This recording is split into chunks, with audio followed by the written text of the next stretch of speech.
virtual space. Okay. So about sleep, unless you are secretly a superhuman or a superhero, we all need good quality sleep. Sleep is vital for our health, our well-being, our mood, our energy levels, our mental health, our concentration, even our performance at work.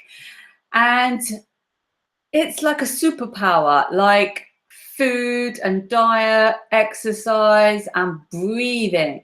However, I would say that sleep is almost like the foundation and bedrock for good health, because without good sleep, even if you eat really well and do loads of exercise, it's not really going to have that much impact. So we do need sleep as a really good foundation. However, quite often you've had a busy day at work, it's time to retire, unwind, rest and sleep, but our minds can become super restless. Minds, when you try and go to bed, our minds spinning around like a washing machine. Anyone ever experienced this? Staring at the ceiling, tossing and turning in bed? Yeah, sound familiar? I think we've all been there at some point. I'm sure we've all had a bad night's sleep at some point. Also, in the current climate, challenging times, we may be having a lot more stress, uncertainty. Maybe we're getting sick. Other people are sick, looking after other people, more worries, fear, anxiety, potentially impacting our mental health and our sleep.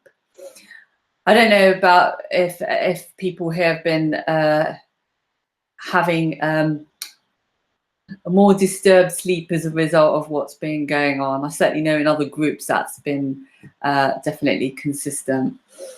However, making small adjustments in our lifestyle, in our environment, some of the practices that we can do can definitely help us to improve the quality of our sleep and the quality of our life.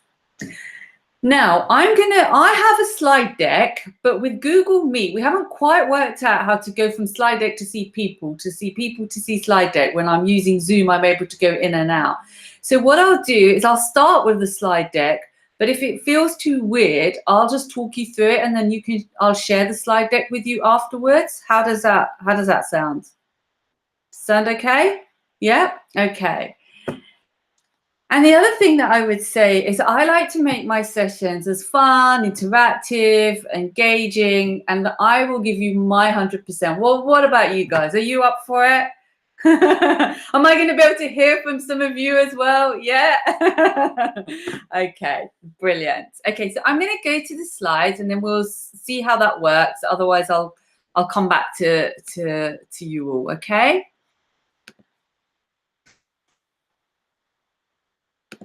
Can you see this? Carly, maybe I could just have a yes, no from you. Yes. Yeah. Perfect. Okay. And so today's session, we're going to look at 3 things: understanding sleep a little more, the importance of sleep, how much sleep do we need, and what happens when we don't get enough. We're going to then look at top 10 tips for sleeping better and improving our sleep hygiene. And then the third thing we're going to do is probably the most fun thing, is we're going to look at a few relaxation techniques to help us unwind and sleep better at night.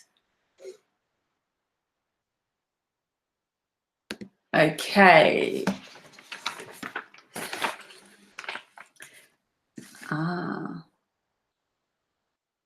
So I'm going to come back to you because I've got a question for you all. So let me just... So you can see the sleep screen and me at the moment. Well, maybe I'll do it like this because I can see all of you. Let me just change this. I know it's not perfect. How does that work? Can you see me and the screen? Is it too distracting like this? Is it okay? Perfect. All right, but then I might work like this. I know it's not perfect, but I can still see all of you.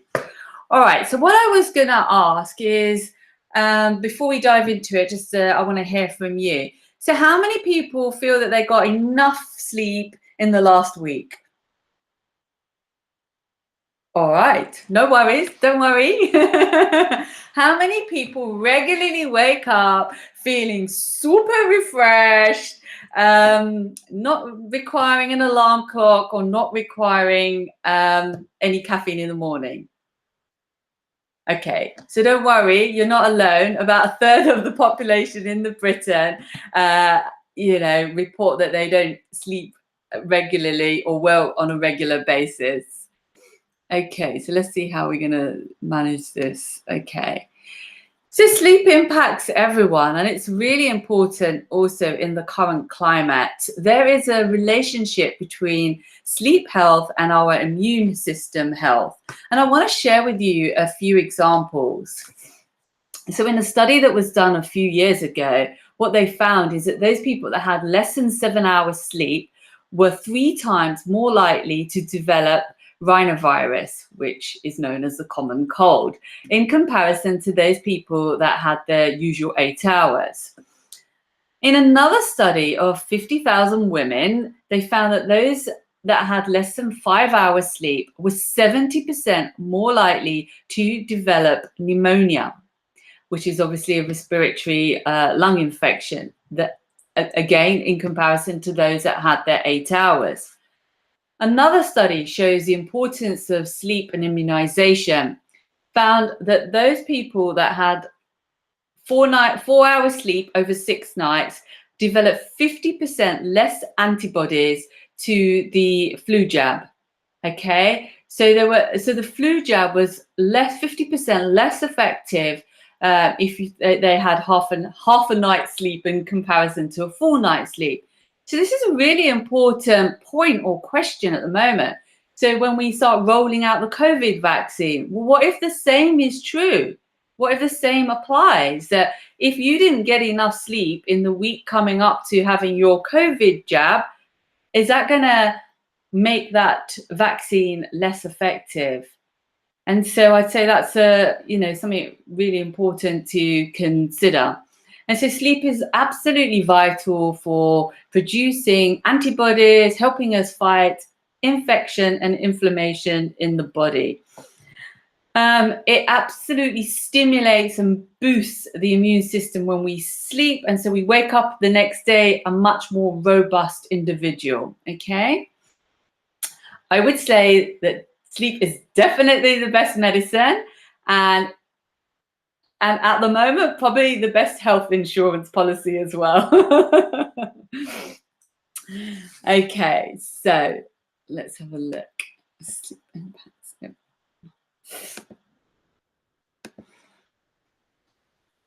Okay, so sleep impacts everyone. As I said, it's probably the best. They say that sleep is the best medicine. It nourishes every major organ system in the brain and body. It is vital to be able to focus and concentrate. It is important for learning and memory. Essentially, we need sleep to be able to imprint and cement the information in our brain, also to transfer the short-term files, the files from our short-term memory into our long-term memory. It also protects us from degenerative diseases such as Alzheimer's. And what the science shows is that those people that have less than 6 hours sleep are more likely to develop Alzheimer's. And this is because of a protein that's in our brain that is linked to less sleep, is linked to like more Alzheimer's. So what happens is that during deep sleep, the brain has this natural cleansing system, which is on super gear, high gear during sleep. And it naturally just flushes out this protein out of the brain. And so it's really important to protect our brain. The other thing is that also the study shows that those people that have sleep disorders such as sleep apnea or insomnia also have a higher risk of developing Alzheimer's later on in life. I mentioned it gives our immune system a massive boost. Sleep is almost a natural remedy of anyone that's sick or recovering from an illness or fighting an infection. Our body just naturally wants to sleep, and that's how we heal and that's how we recover. You know, if I ever start feeling unwell, my remedy for years before even I was doing these sleep workshops was just to go to sleep. I even felt that sleeping for an afternoon or going to bed really early, really I just woke up the next day feeling so much better. The sleep also helps us to maintain a healthy weight. It boosts our creativity in deep sleep. And it also provides an emotional first aid. When we sleep, we are having a soothing effect on difficult emotions, and we wake up and we're able to take off the sharp edges from difficult emotions. However, in our busy modern lifestyles, but busy modern world, sleep often gets squeezed amongst other priorities such as work, parenting responsibilities, and our social life. Perhaps not so much in the current climate, but definitely against other aspects of life. And we're the only species on the planet that deliberately deprive ourselves of sleep. Okay, I'd say this is with the sort of era of industrialization, light, technology, that we're sort of keeping ourselves up rather than, you know, sunsets, it gets dark and we go to bed. Okay. So let's have a look at how much sleep do we actually need. Can you see this, or do you want me to put it onto full screen? It's all right. Okay. It's more important that I can see you and we can just have a chat about it anyway than just the screens. Okay, so let's just have a look at let's have a look at this. So how much sleep do we need? So just to share with you, the pythons sleep for up to about 18 hours, and giraffes only need less than 2 hours sleep. So essentially, all our bodies are different and we all have different sleep requirements. However, what the science and the research shows is that for a healthy adult, we need 7 to 9 hours of sleep. Now, essentially, if we have less than 7 hours sleep, this can actually have an impact on our mortality. So actually, the less we sleep, the shorter our life. The shorter the sleep, the shorter our life. However, it's not linear, because if we actually start having more than 9 hours sleep, this also has an impact on our mortality rate. And the reason for this is two main reasons, or two main factors. Is one, we're more likely to be sleeping if we're unwell, we're sick, we've got illness, we've got disease. And the other thing is that if we are experiencing poor sleep, having a bad night's sleep, we're more likely to be staying in bed for longer, trying to compensate for that. Okay, so let's have a look at the effects of poor sleep. So I'm sure we all know what it feels like when we've had a bad night's sleep, right? Tired, irrational, irritable, bit moody, going for sugar, going for caffeine. Yeah, I think we've all experienced you know, what it's like. And I just wanted to give you some examples, really. And so basically, going without sleep for 17 hours is the same as having 2 alcoholic drinks. Also, driver sleepiness contributes to 20% of road accidents, and there's more road accidents due to driver sleepiness than alcohol and drinks put together. So if you're feeling sleepy, don't get behind the wheel and drive, okay? And I just wanted to give you some other stats and facts around effects of poor sleep. Essentially, it starts to disrupt our blood sugar levels. Essentially, it can make us pre-diabetic. We also eat more food and perhaps go for more sugary and fatty foods as well. The reason for this is because when we haven't had enough sleep, it increases our hormone that makes us feel hungry and suppresses our hormone that shows food satisfaction. So essentially, we can end up putting on weight if we don't get enough sleep. They say if you want to lose weight, the best way is to try and have more sleep. Okay, doesn't matter what else you do, but try and get good sleep because it actually really does disrupt all our hormones. Okay. It also impacts our emotional regulation, making us more irritable and more reactive. So what's going on in the brain? The amygdala, right in the center of the brain, responsible for all our big emotions and managing our emotions. What happens, even one night of disrupted sleep, this becomes hyperactive and reactive by 60%. So this starts to show up in the brain scans. The other thing is the prefrontal cortex of the brain, which is like the CEO, communicates and also helps to regulate the amygdala. This gets severed after even one night's sleep.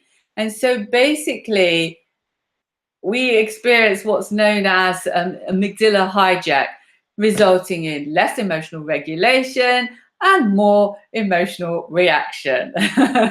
So if you want to have a greater emotional balance, get your 8 hours sleep. Okay. It also can start causing serious health issues, chronic health conditions, heart disease, obesity, stroke, high blood pressure, and I've already mentioned Alzheimer's. They've also shown that it leads to major psychiatric conditions, including depression, anxiety, and even suicidal tendencies. And so, as I said already, the science shows the less you sleep, the shorter your lifespan. So really, make sure you get your 8 hours. And so what's keeping us up at night, basically? I'd love to be able to hear from some of you. I can't see the chat box here because I've got these two screen things on going. So feel free to unmute yourself and just share some of the things that keep people awake at night. Don't be shy. Or you can pop it in the chat. Yeah. I would like to speak. I mean, I've got 2 jobs and I work basically every day. And I've got a young family. And, like with kids, when they don't sleep early, sometimes I tend to sleep at maybe after 11:30 or 12. And then in the morning, I wake up about 6:30. Yes. So I just wanted to share. I mean, the reason why I chose this workshop was to just see what the science is behind sleeping.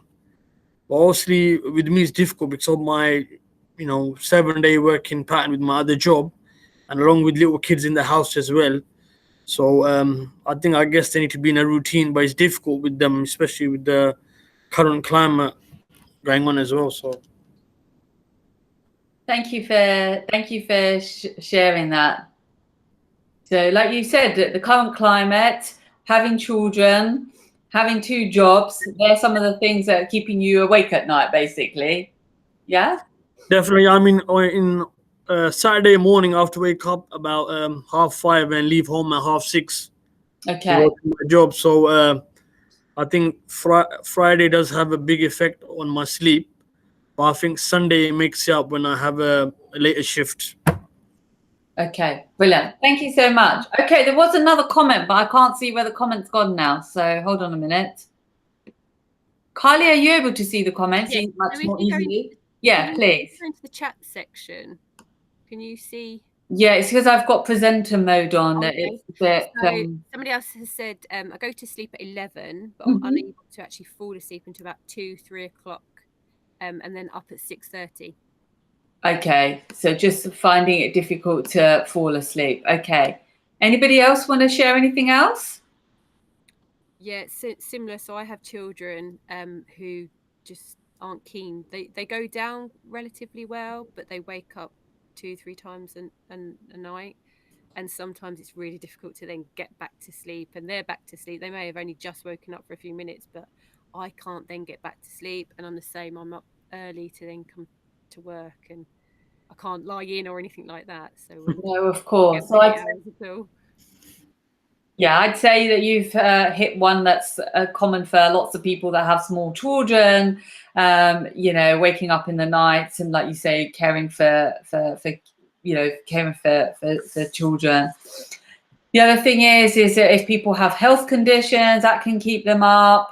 If they've got sleep disorders, worries, especially financial worries, is a major one. And I'd say in this current climate, about health, about other people as well. Things like noise or light or other kind of disturbances. Sometimes one of my neighbors says at 6 o'clock in the morning, this motorbike that goes past and wakes her up, and she goes, I can feel it in my body, and then I can't go back to sleep. Even pregnancy, stressful events, and then even bad bed or bad mattress can have an impact. And I'm sure we know what that's like if we've spent a night somewhere else and bed hasn't been so good.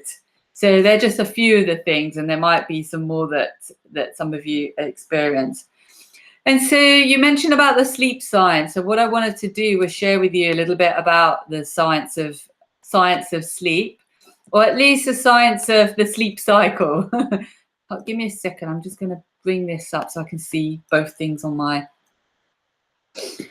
thing. So I just wanted to share with you very briefly about the sleep cycle. So in human beings, the sleep cycle is divided into two main types. We've got non-rapid eye movement, known as non-REM sleep, and also rapid eye movement sleep, which is known as REM sleep. And so let me just tell you a little bit about it and how it works. And so essentially, when we first go to sleep and we enter the light stages of sleep, we enter into the non-rapid eye movement, so non-REM sleep, stages 1 and 2. And at this point, things like your heart rate goes down, your body temperature goes down, and the electrical brain activity in the brain also starts to slow down. As we start to enter much more deeper sleep, so sleep stage 3, we actually start to see the brain erupting with a lot more energy, and we start seeing these like powerful brain waves. Also, your immune system gets boosted, your cardiovascular system gets boosted. This is where all the memories start to get integrated and cemented into the brain. And then we enter into, that is like deep sleep. And then we enter what is known as REM sleep. And this is when we are most likely to be experiencing dreams. So it's also known as dream sleep as well. And here, this is when we start getting all the emotional first aid that I talked about. This is also when the creativity within the brain gets boosted. And so as you go to sleep, they often say, sleep on it, don't they? That's a common phrase, sleep on it. What's going on here is that all the ideas, experiences are being processed, and we come up with something new and meaningful. And so that's why they say, if you've got a problem, sleep on it. And a standard sleep cycle lasts about 90 minutes, and we go through about 5 or 6 of these per night. However, what's interesting is that the proportion of non-REM sleep and REM sleep isn't the same throughout the night. And so the first part of the night, we have mostly non-REM sleep. And the second part of the night, in the early hours of the morning, we're having a lot more REM sleep. And so typically we're encouraged to have 8 hours sleep. So you go to bed at 10, you wake up at 6 o'clock in the morning. However, on a particular day, you're catching a plane, you're doing an exam, I don't know, different work schedule, you're waking up at 4. So what's going on here? You've lost 2 hours of sleep, 25% of sleep. However, you have lost, because you've lost the 2 hours of sleep in the morning, you've lost between 50 and 70% of your REM sleep. And so having an impact on some of those benefits that we said about emotional regulation, also being able to process, what's happened throughout the day, that dream state. So it's not equal. So we are encouraged to have a full 8 hours sleep to have the healthy non-REM and REM sleep as well. Okay, so that's a little bit about understanding sleep. Any questions so far?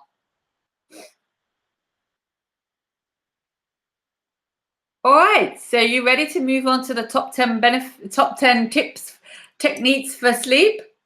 Can I just ask a question? So, Yeah, sure. going back, so you said it was 90 minutes sleep cycle. So even if out of those 8 hours that are suggested, if we was to then take off 90 minutes, are we saying that still wouldn't obviously be enough for us, really? No. It would. The minimum is 8 hours. Well, the minimum is 7 hours. Right. And so throughout our age lifespan, we'll have require different sleep, weather. Like, you know, all my Scandinavian friends say, hey, we don't need so much sleep in the summer. We sleep and hibernate in the winter. And I noticed that myself. I sleep probably an extra hour in the winter than I do in the summer. Yeah, so I wake up an hour late in the winter. So I'd say minimum is 7 hours sleep. And like I said, all that research shows that, you know, the impact that it starts to have on, you know, weight, emotions, immunity, on so many, you know, so many aspects. So 7 hours is a minimum, but our bodies will require different things depending on what's going on. Okay, thank you. Okay, so let me come back to this. Give me a second. So let's have a look at our top 10 tips for sleeping, okay? For getting good night's sleep and staying asleep, okay? Being able to fall asleep and stay asleep. All right, so the first one is to create a sleep schedule. That is going to bed and waking up at the same time, irrelevant if it's your day off, if it's a weekend, if it's a holiday. And so regularity is king. And the reason for this is that actually deep within the brain, we have an internal 24-hour clock. And this works best with regularity. And so essentially go to bed and wake up at the same time every day, okay? And so often we will have an alarm clock to wake up, and what the suggestion here is to perhaps have an alarm clock to tell you when it's time to unwind and go to bed. Okay. The next one is to create a perfect environment. Our bedroom should be associated with rest and relaxation. And we should be creating what is like a sanctuary. And so a couple of things to consider, really, to keep it cool. Our body temperature needs to drop by about 1 degree to be able to go to sleep and stay asleep. And so just to keep it cool, recommendation is 18 degrees. Keep it dark. We need to make sure there's no external lights, no lights inside. And the reason for this is that when the sun goes down, our body starts to produce the sleep hormone called melatonin. And if we are exposed to light, this suppresses the natural sleep hormone and our ability to be able to fall asleep. So if you do have lights, we're living perhaps in East London, might be busy. If you've got lights coming in, then just maybe get blackout curtains, blind, use eye shades if you're staying somewhere else and you can't manage any of that. The other thing is to keep it quiet, keep it silent. If you've got lots of loud, sudden noises that may wake you up, then you can use white noise or relaxation music to try and keep, or earplugs to try and keep that out. Keep it tidy. You know, a clutter-free environment helps to have a clutter-free mind, okay? I remember one of my friends was like, oh, I find it really difficult to sleep. And then I went into her bedroom. She had a TV, she had a computer, she had an exercise bike. God, she had everything going on in her bedroom. And I would really say, no, even if we live in small spaces, just try and keep your bedrooms just like for sleeping. Really keep everything else out of it. The other thing is we spend about 1/3 of our lives in our bed. So I would really encourage you to buy the best quality bed and mattress and bedding that you can possibly afford, okay?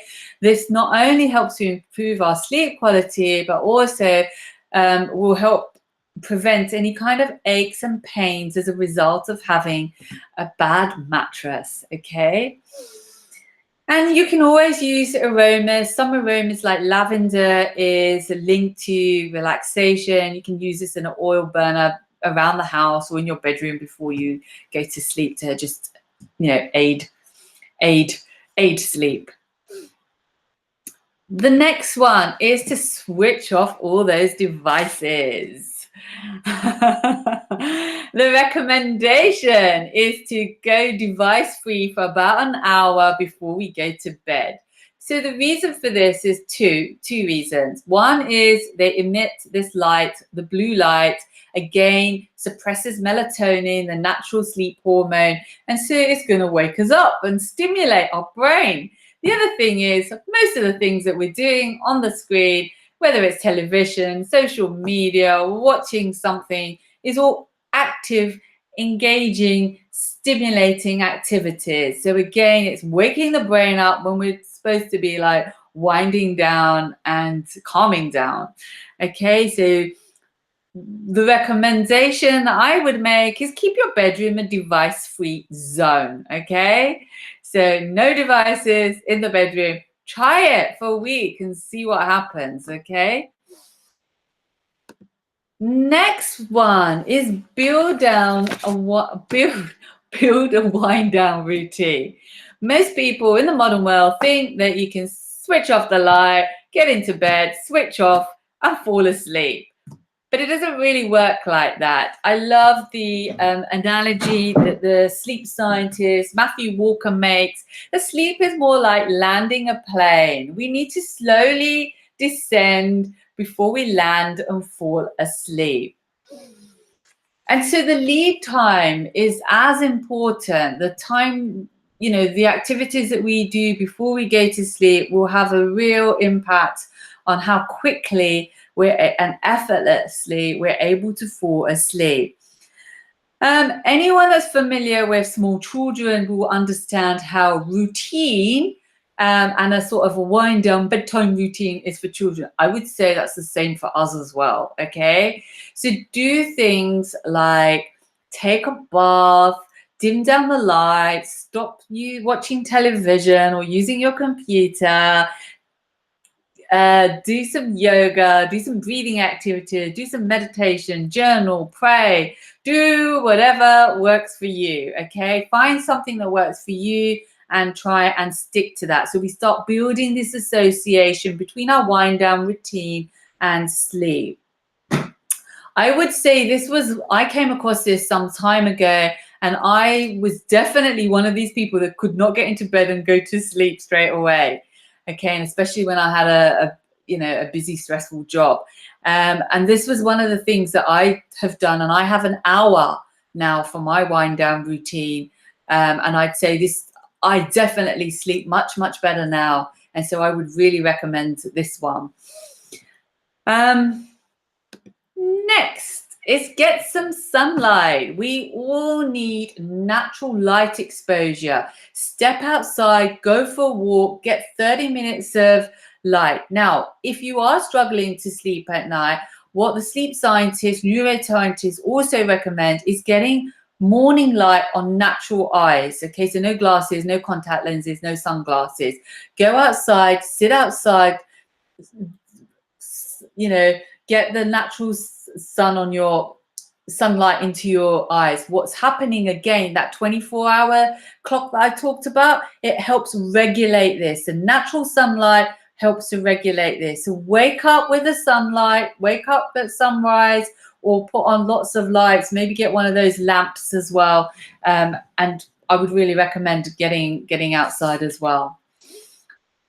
All right, so let's have a look. What do we have next? Monitoring coffee, caffeine, and alcohol. Many people like to wake up, start the day with a cup of coffee and unwind the day, perhaps with an alcoholic drink, a glass of wine or something like that.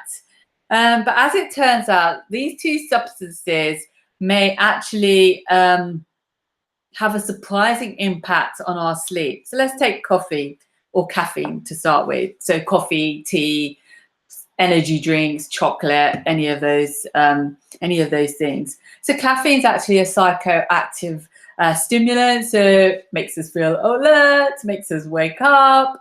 But actually, interestingly enough, it has a half-life of 50%, so 5 to 6 hours. The impact of caffeine is still in your body, and it has a quarter life of 10 to 12 hours. And so you may have a cup of coffee at 2 o'clock, but those chemicals are still swirling around the brain at 12 o'clock at night, at midnight. So perhaps having an impact on you being able to fall asleep or even stay asleep. A lot of people will also say that actually, do you know what? I can have a espresso with my dinner, or a coffee before I go to bed, or a tea, and it has no impact. And whilst this may appear to be true, what happens is that it actually decreases the deep stages of our non-REM sleep. This is a very restorative phase of our sleep. So the thing is that you wake up, you don't notice that you didn't sleep well, you don't notice that you didn't have enough sleep or your sleep was disrupted, but you wake up after your 8 hours, and you're not waking up with that feeling fresh, ready and raring to go. And so you don't make the association. You don't notice anything, so you don't make the connection. So then you might end up, feeling a bit lethargic and going for another caffeine drink. And then the other one is about alcohol. Alcohol quite often used as the number one sleep aid. However, heavy use of alcohol really does rob us of our sleep. So first of all, let me just give you a bit of science. So alcohol is a sedative, but sleep is not sedation. Very different things going on in the brain between sedation and sleep. So in sedation, basically it switches off all the firing of the brain cells, especially in the cortex. Whilst in non-REM sleep, what happens? The brain cells fire up, they go silent. They fire up, they go silent. And that's how we see these beautiful brain waves that come up on the brain scanners. Okay, so something very different. Also, alcohol can actually trigger the fight or flight response, so the stress response, and then activate and release stress hormones in the system. So we've got all these stress hormones being released into the system, which of course is going to disrupt our sleep. And it also means that we might start to wake up throughout the night. Just excuse me 1 second.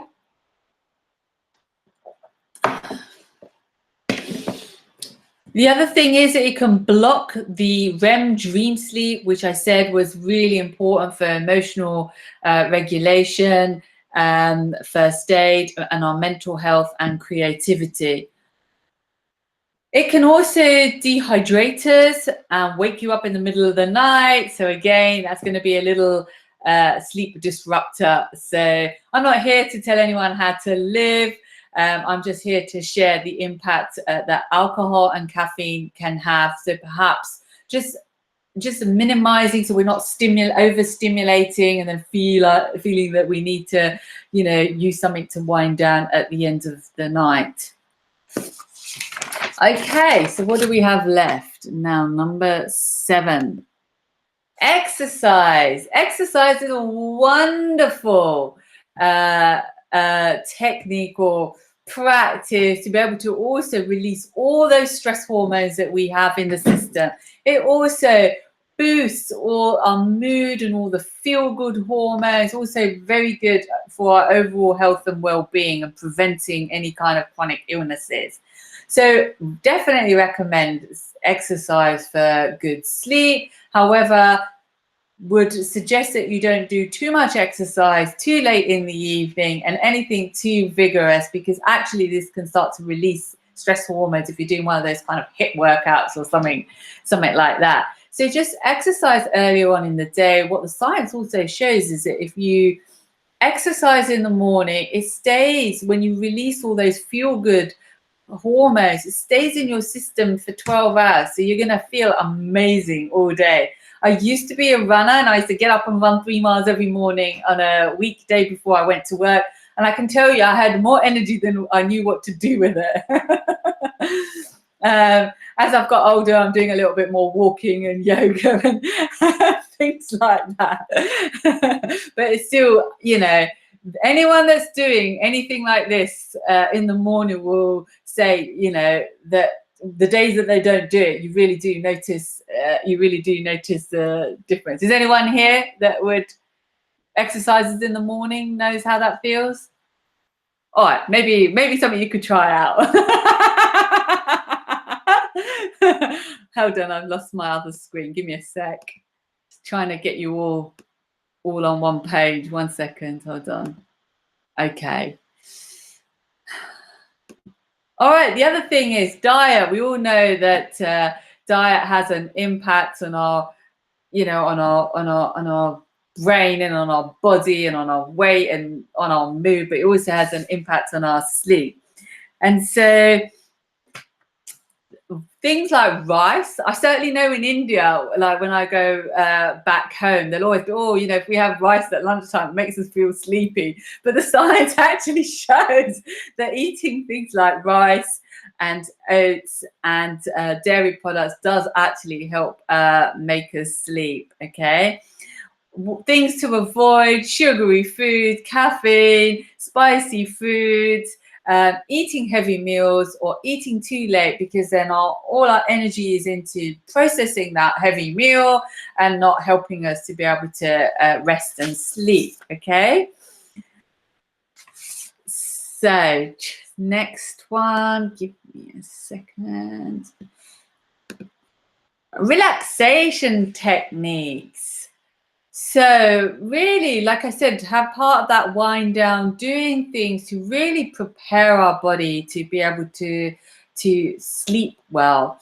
And there's many things that we can do here. So whether that's breathing exercises, mindfulness, meditation, visualization, again, having the nice calm bath with, I don't know, lavender oils, candles, even magnesium salts really helps to relax all the muscles in the body as well.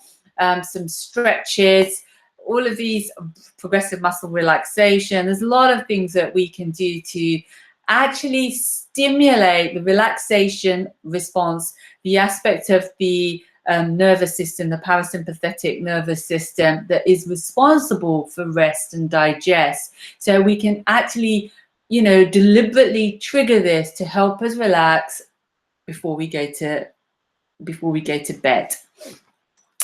And the last one is that if you are struggling to go to sleep and you've been in bed, okay, it's got very dark in here, hasn't it? Let me turn my screen. Let me just move a little. Otherwise, I'm looking, the sun's starting to go down and I'm looking a little darker. Is that better? I'm not as bright as all of you. You all got very nice bright backgrounds in your school. Okay. And so what the science shows, if you can't sleep for about 20, 25 minutes, half an hour, then get back out of bed. Do a relaxing activity, maybe read, try and do some breathing or meditation, but don't turn on your phones or your devices or look at the clocks. Otherwise, you're going to get that stress that we sometimes get. Oh my God, it's 3 o'clock in the morning and I've got to get up in 2 hours type of thing. Okay. So, and then once you've done your half an hour relax, so do something else. And then when you start to feel sleepy, come back. Okay. And we need to keep on doing this until, you know, we actually fall asleep, because our brain creates strong associations, and we need to have this association between our bed and sleep. And if we start tossing and turning and getting restless, then, you know, we're creating a wrong association. So get out of bed and come back. Okay. And so that's it, really. There are top 10 things to have a sleep schedule, to create the right environment, and to have some kind of lifestyle changes that can help us to sleep better at night, and some relaxation techniques. Any questions on any of those? I have, if that's all right. Yep, go for it. You saying about getting up if you can't sleep, because I'm quite often just lying there for hours and literally like looking at the clock, going, oh no, you know, I've got 2 hours left until I've got to get up, and oh no, and it counts down obviously. But it's interesting you're suggesting to actually get up and Yeah. do some, you know, some stretching or something to relax, and then try Yeah. obviously and go back to sleep. Which I will try and do. Actually, I do find sometimes, I know it's using my phone, but putting like a meditation or white noise or something on does send me, it does take a while, but it does send me off eventually back to sleep. But yeah, quite tricky. Yeah, I think we have to just play with these things. So whether you know, whether you do a breathing exercise. Someone asked the question: is cleaning relaxing? If it's relaxing for you, then that's fine. I don't find cleaning relaxing, but if it's relaxing for you, that's cool. Okay. So what I thought we'd do is we'd play with some relaxation exercises. Are you up for that? I heard that you've got loads of well-being activities, and one of them is mindfulness this week. Have we got the mindfulness teacher on board? Not in this group. No, okay. All right, so what I'm going to do, sorry, computer died. Could you go through exercise again? Exercise, exercise. Okay, so sorry, just a question about exercise. Basically, just don't exercise too late at night. That's the gist of it. If you can exercise in the morning, we're also releasing the feel-good hormones. If we exercise at night and we're doing too much vigorous exercise, it can actually release the stress hormones, okay? Because we might be going to that fight or flight mode. And the other thing is around exercise, perhaps trying something like yoga or Tai Chi. All right. Okay, so let's how long do we have? We've got 10 minutes. All right, so we'll do a breathing exercise followed by a mindfulness exercise. Yep. Are you up for that? Okay. Anyone here practice yoga? Okay. We're going to do a breathing exercises from yoga. So they're basically like, the breath is almost like a remote control to the mind. When we change our breath, we're able to actually change our mind, and we're able to deliberately activate the parasympathetic relaxation response, okay? And so we're just going to do some deep breathing, and we're just going to go into a very basic mindfulness exercise. And we'll do this for about 5 minutes, okay? All right, so just inviting, I need to sit differently. The best posture for me now. Okay, so just inviting you to sit comfortably and easily. And I would encourage you to have your legs uncrossed, your feet flat on the ground, your back nice and straight, your shoulders relaxed, relaxing the jaw, softening the cheeks, closing the eyes, or softening and lowering the gaze.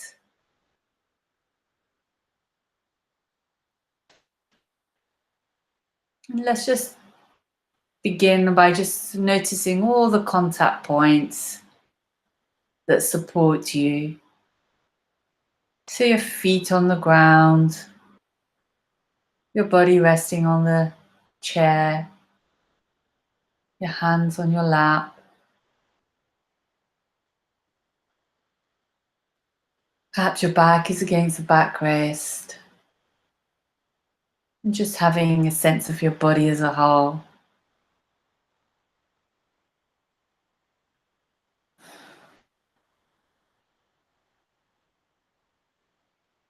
Just taking a moment to arrive. And then let's just begin by taking a few deep breaths. So take a beautiful deep breath in. And a relaxing breath out.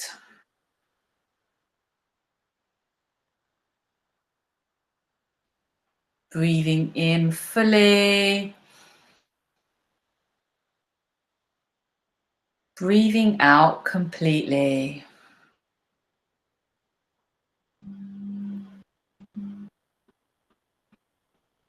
As you breathe in, filling your lungs with air. As you breathe out, emptying.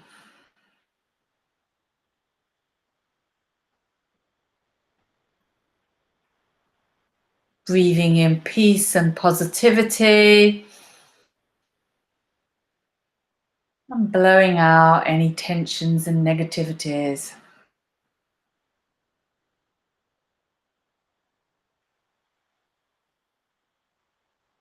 Revitalizing breath in. Releasing breath out. As you breathe in, your chest is expanding in all directions. As you breathe out, body softening.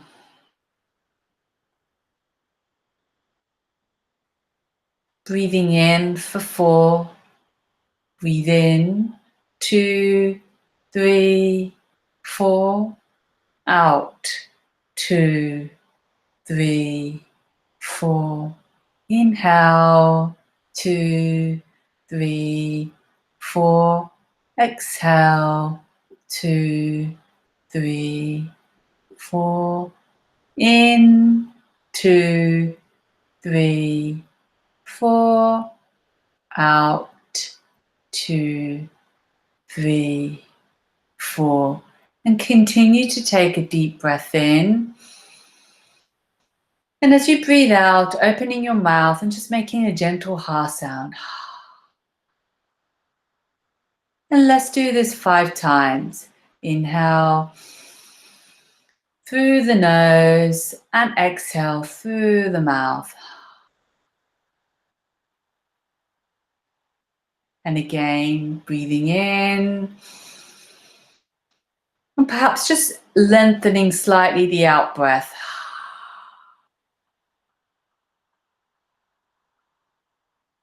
Two more times. Hard breath helps to release any tensions and stresses that we may be carrying.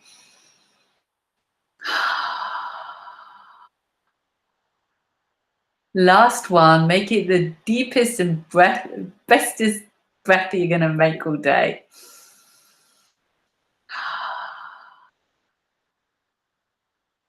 And then just returning to a normal, natural breath. Simply becoming aware of the fact that you are breathing. And noticing the air flowing in and out of the body.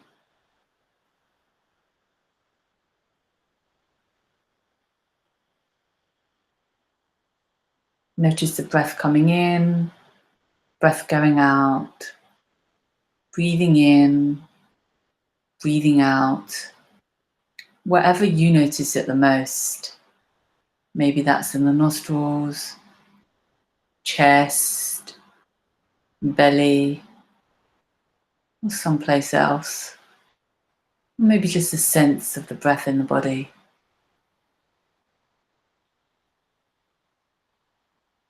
No need to change your breath in any way. We're simply observing the natural and spontaneous rhythm of your breath.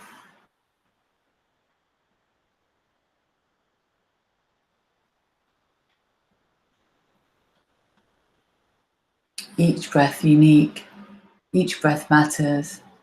Each in-breath a new beginning, each out-breath a letting go, a letting be. Perhaps noticing the beginning of each in-breath and the beginning of each out-breath, and then following the whole of the in-breath and the whole of the out-breath.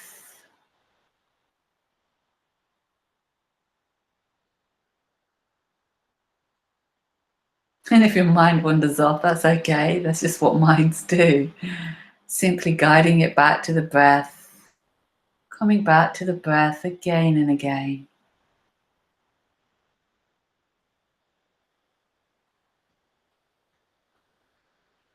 Maybe even noticing the texture of the breath.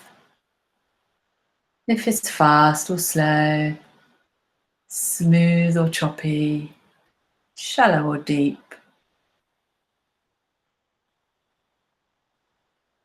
Just welcoming each in-breath like your best friend and saying out goodbye to each out-breath like a respected guest.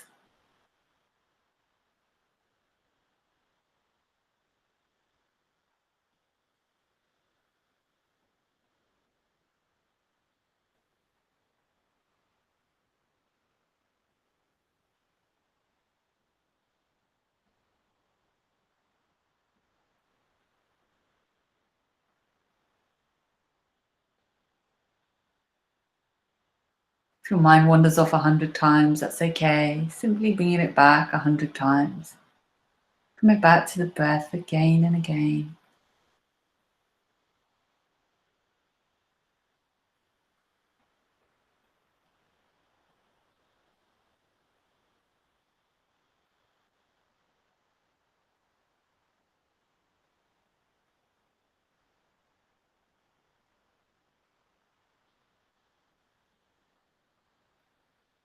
And then with the next out breath, allowing the breath to fade away and just allowing the mind to be free for a moment.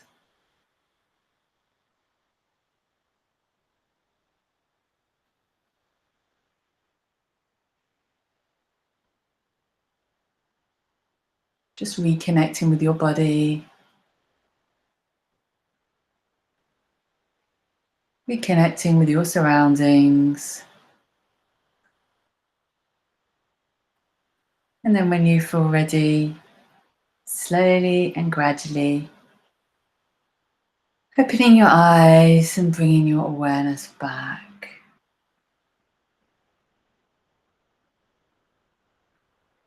Okay, how are you doing?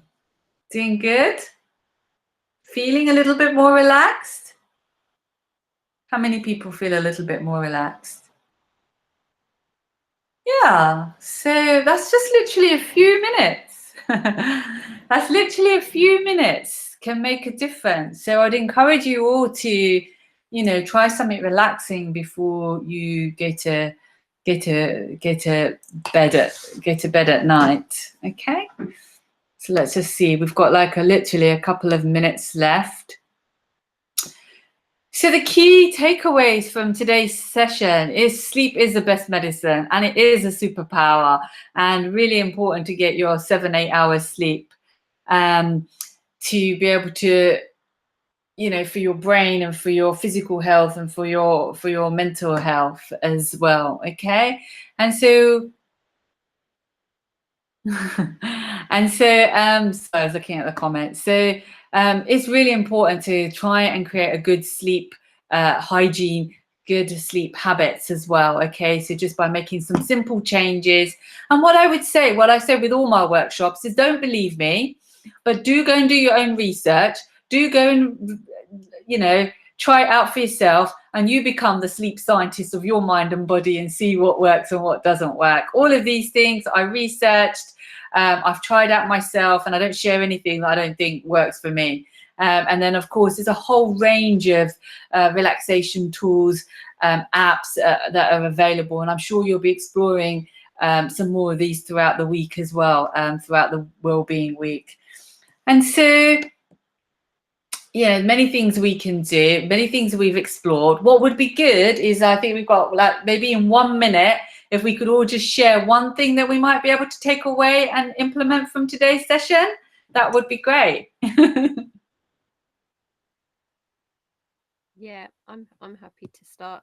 Thank you. A bit more of a sleep routine, as you mentioned, for my children. I've always been conscious of trying to get them into a sleep routine, but I've never really thought about it for me, if I'm totally honest with you. So thinking more about a routine for myself as well, I think would be quite a useful tool. Brilliant, thank you. Who would like to share next? You can unmute yourself or pop it in the box, but it'd be lovely to hear from people. I never realized how important sleep was. So from this session, what I learned, I'm going to hopefully share with my family and friends and with colleagues that sleeping is important as eating and exercise and everything in our life. Thank you so much. Thank you. Okay, sleep same time, and oh, I missed that. Can you, Kylie, can you see all the comments? I don't need the screen, so maybe I can come into this now. Hold on.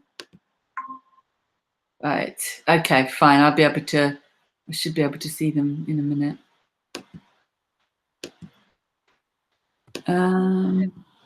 I can't see the comments actually. Oh, here they are. Here they are. I found them. It's all right. So we've got regular timings and wind up routine, sleep save time and go to an activity rather than lay there when I can't sleep and wind down. Okay, so wonderful. Thank you all for sharing that. I hope you have found this hour useful, also enjoyable, and who knows, I mean, I'll get the slides sent over to you, Carly, so I'm quite happy to share that because I recognize we were sort of not using the slides properly. So if you find it helpful, I'm happy to share that. Would that be helpful to everyone? Have a copy of the slides? Yeah, okay. And hopefully, who knows, in the future, when you're having these kind of well-being events, or maybe insect days or something like that, I'm literally like a few miles down the road. Maybe I'll be able to come and do something with you live once, you know, we're through all of this situation. So thank you so much, everyone. Have a lovely evening.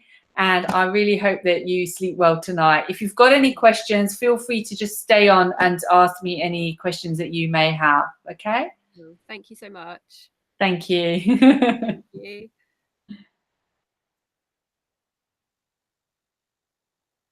Thank you. That was really helpful. Yeah, thank you so much. Was it okay, let's come back to all of this. Sorry, I can see you all now properly. Yeah. Was it what you were looking for? Yeah, it was really good. Nicely sort of summarized as well into different sections, and nice to feel like you've got some tools to take away as well to start thinking about. Yeah, interesting that, you know, that so many people are suffering from it as well. Yeah, it is interesting, and it's one of those things that also there's so much focus on diet and exercise, but never any emphasis on sleep. Yeah, I know. And I mean, also the thing is, I mean, they do say, I mean, I've been to a few workshops and talks and lectures by sleep neuroscientists, and what they do say is that actually nobody really understands sleep. So there is an element of nobody really understands, you know, what it is, but we all understand the impact of when we've had poor sleep. So yeah, just trying to figure out, and like you said, you kind of have to tailor it to you as well, don't you? yes, It's not it's not going to work for everybody, so it's working out those small things that will make a difference to your sleep. No, it's really helpful, and nice to do the relaxation technique as well at the end. When have you got the mindfulness and gratitude? Thursday. Okay, cool. So it's good. Yeah, that's why I thought I'll do a bit of mindfulness, because we had like less time as well. I'll do a bit of mindfulness because I thought it also gives people a mini introduction to mindfulness if it's coming up still. So well, thank you so much for your time.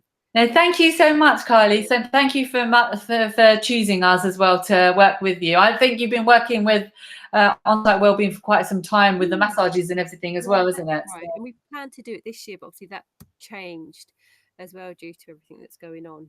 We did hope to have those on site, but it couldn't be this year. But okay, we'll get in touch with Charlotte, Andrea, and myself if you require any further support. Anyway, wonderful. All right. Thank you so much. Bye. Bye bye.